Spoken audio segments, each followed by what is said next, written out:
మాంగళ్య shopping mall ఇప్పుడు Dilsukhnagar main road లో జూలై 17న గ్రాండ్ ఓపెనింగ్.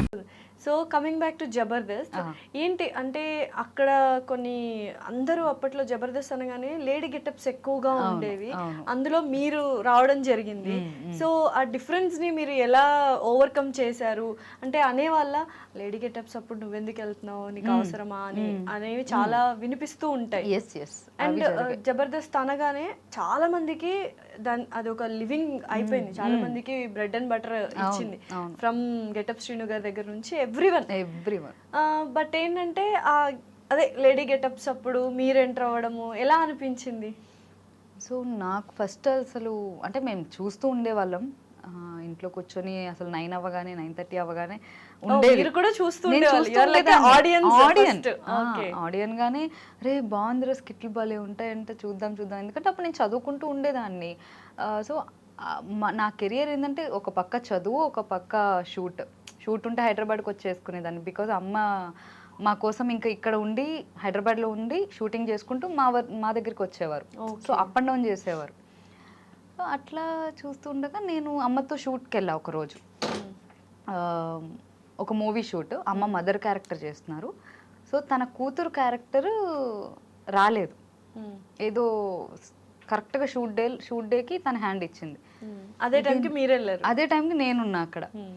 ఏందమ్మా ఇట్లా హ్యాండ్ ఇచ్చారు, ఒకసారి ఏమైనా మీ అమ్మాయి చేస్తుంది, జస్ట్ పెళ్లి కూతురు క్యారెక్టరే కదా, పెళ్లి చూపుల క్యారెక్టర్ ఎవరితో, చంద్ర గారితో. సో పెళ్లి చూపుల క్యారెక్టర్ ఇట్లా ఉంది అమ్మ, ఒక్కటి చూడు చేద్దాము, మీ అమ్మాయి చేస్తుందేమో అని అంటే ఇంకా అప్పటికప్పుడు ఓకే అని చెప్పి, నో మేకప్ ఏమీ లేదు, జస్ట్ ఇంకా కూర్చొని ఏదో నేను అప్పుడు రెడీ అయిన దాంతోనే, అప్పుడు నా హెయిర్ చాలా లాంగ్ ఉండే అలానే మొత్తం అంతా మేకప్ హెయిర్ స్టైల్ అంతా చేసి కూర్చోబెట్టి సీన్ ఇచ్చారు. అది 5-6 పేజెస్ సీన్. అది ఆయనకి నాకు కాన్వర్జేషన్. సో నీకేమంటే ఇష్టం, నాకు ఇదంటే ఇష్టం, నాకు ఏ హీరో అంటే ఇష్టం, బికాజ్ ఆయన గే. నేను ఏం అడుగుతానంటే ఇట్లా అడుగుతా, అతను అడుగుతాను నీకు ఏ హీరో అంటే ఇష్టం అంటే నాకు ఇట్లా పవన్ కళ్యాణ్ గారు సంథింగ్ ఇట్లా మెగాస్టార్ అలా ఇష్టం అని చెప్తా సీన్లోనే. అతను ఏమంటే నాకు సల్మాన్ ఖాన్ అంటే ఇష్టం అని అంటాడు. సల్మాన్ ఇదేంటి తేడాగా ఉన్నాడు అని సీన్లో, అది సీన్. ఆ సీన్ నేను సింగిల్ టేక్లో చెప్పేశా. ఈవెన్ ఆయన డైలాగ్స్ కూడా నేను గుర్తు చేస్తున్నా. సో ఆయనకి ఇంకా నా మెమరీ పవర్ నచ్చి స్కిట్ చేద్దామండి, మీ అమ్మాయిని పంపించండి అని అమ్మని అడిగారంట. అప్పటి వరకు లేరు, మా అమ్మాయిని ఎలా పంపిస్తానండి, వద్దు లేడీ గెటప్లు చేస్తారు, అసలు ఆ షో అది వద్దు అని చెప్పంటే మా అమ్మగారు రోజా గారికి కాల్ చేశారు. రోజా గారు చాలా బెస్ట్ ఫ్రెండ్ అన్నమాట. సో అందుకని రోజా గారు, నేను ఉన్నాను కదా, నువ్వు పంపి, ఒక స్కిట్టే కదా ఏమైతుంది, నువ్వు పంపి అని. రోజా గారి వల్ల అలా రోజా గారు ఎంట్రీ ఇచ్చారు. సో ఆ ఫుల్ సపోర్ట్ అన్నమాట. ఏం కాదే పర్లేదు రాని, నేను ఉంటాను కదా అనేసరికి ఆ ధైర్యంతో నేను వెళ్ళా.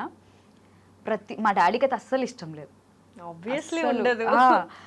అప్పటి వరకు అమ్మాయిలే లేరు, నువ్వు ఎట్లా పంపిస్తావు, అది ఒక డబుల్ మీనింగ్ ఉంటాయి, నీకేమనుకుంటున్నావు నువ్వు, అది ఇది అని అంటే, దేవుడి దేవల్ల ఇప్పటికొచ్చి ఆ స్కిట్లో ఎప్పుడు నా మీద డబుల్ మీనింగ్ అనేది రాలేదు. అవును, అన్ని చెక్ చేసుకుంటే ఇప్పుడు చూసే వాళ్ళు కూడా చెక్ చేసుకుంటే రాలే. అంటే మీరు మేబీ మీరు అలా మిమ్మల్ని అలా చూపించకూడదు అని అనుకొని ఉంటారు కాబట్టి.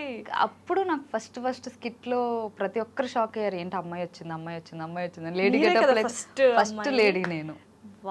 ప్రతి ఒక్కరు అక్కడ నుంచి చాలా మంది ఎంట్రీ ఇచ్చారు అండ్ చాలా మందికి లైఫ్ వచ్చింది. రోహిణి గారికి కావచ్చు, చాలా మంది చిన్న ఇన్ఫ్లుయెన్సర్స్ కూడా మంచి లైఫ్ వచ్చింది.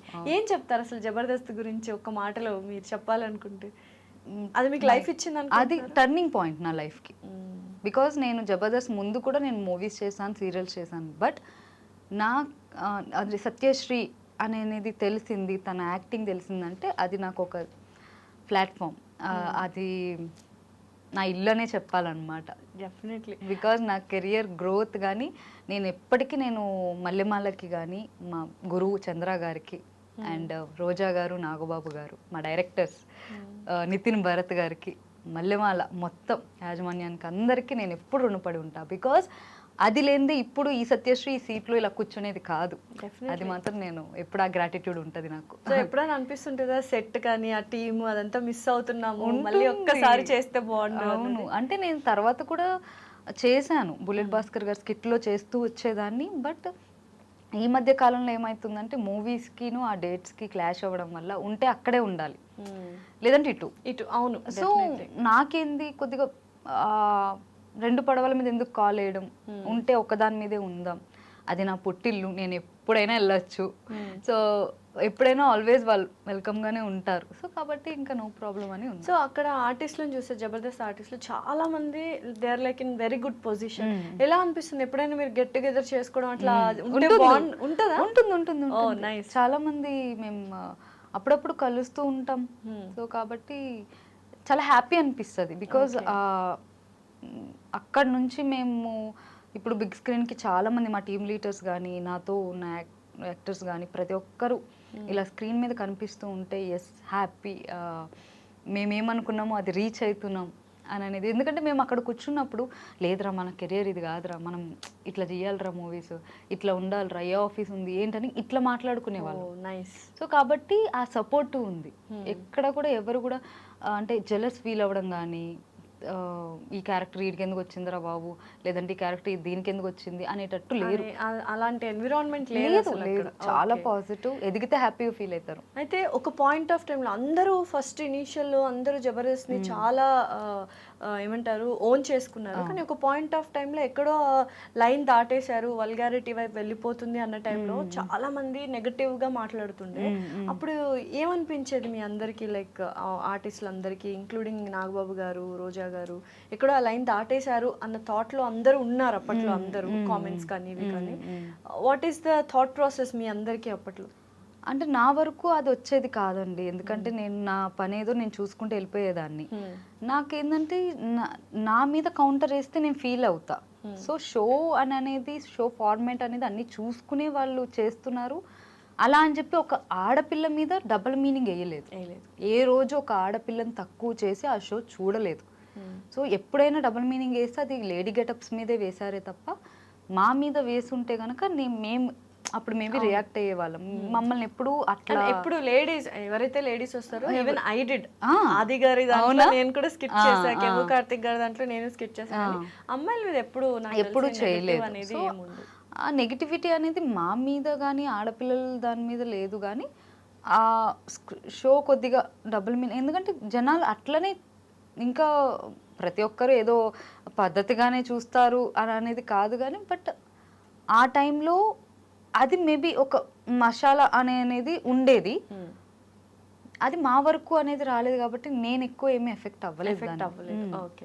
అయితే దీని తర్వాత మూవీస్లో ఇప్పుడు ఒకవేళ అలాంటివి ఏమన్నా ఉన్నా మీరు అక్కడ చెప్పేంత స్వాతంత్రం మీకు ఉండేది కాబట్టి ఇది చేయము అని చెప్పారు. ఇప్పుడు మూవీస్లో కొన్నిసార్లు ఏమైపోతుంది అంటే చాలా వరకు మాట్లాడిన వాళ్ళు ఆర్టిస్టులు మాకు ఒక సీన్ ఇచ్చారు, బట్ అందులో ఇంకొంచెం ఎక్స్ట్రాగా ఉంటుంది, లైక్ రొమాన్స్ కావచ్చు, ఇంటిమెసీ కావచ్చు, అలాంటివి ఏమైనా మీరు ఎదురు పడ్డారా? ఎందుకంటే I want to ask you this question. Me interviews లో ఒక దానికి సమాధానం చూసాను అనమాట. అలాంటివి ఏమైనా ఉండేనా మీకు? లైక్ ఇట్స్ ఆల్ లేదు అలాంటిది అయితే ఎప్పుడు కూడా నా వరకు రాలేదు. బికాజ్ నేను ముందే నేను క్లియర్ కట్ గా నేను అడిగేదాన్ని వాట్ ఈజ్ వాట్, ఏముంది ఏంటి అని చెప్పి. ఈ సీన్స్ ఉన్నాయి అని అన్నప్పుడు నేను ఆ క్యారెక్టర్ వదిలేసుకునేదాన్ని. Okay. So you don't want to do any like romantic లాంటిది చేయాలని అనుకోవట్లేదు. అంటే లైక్ నా క్యారెక్టర్స్ మంచిగా పడాలి, నా పర్ఫార్మెన్స్ అనేది కావాలి. నేను ఫుల్ గ్లామరస్ రోల్ చేస్తానని నేను అనుకోవట్లేదు. I don't want to do any glamorous role, anything. ఆ క్యారెక్టర్స్ కానీ అలాంటివి ఏం లేదు, జస్ట్ అ క్లీన్ మోడెస్ట్ అంతే. అంటే ఇప్పుడు డిపెండ్స్ ఆన్ అక్కడ ఒక మూవీకి మరీ డీప్గా నేను చేయలేను.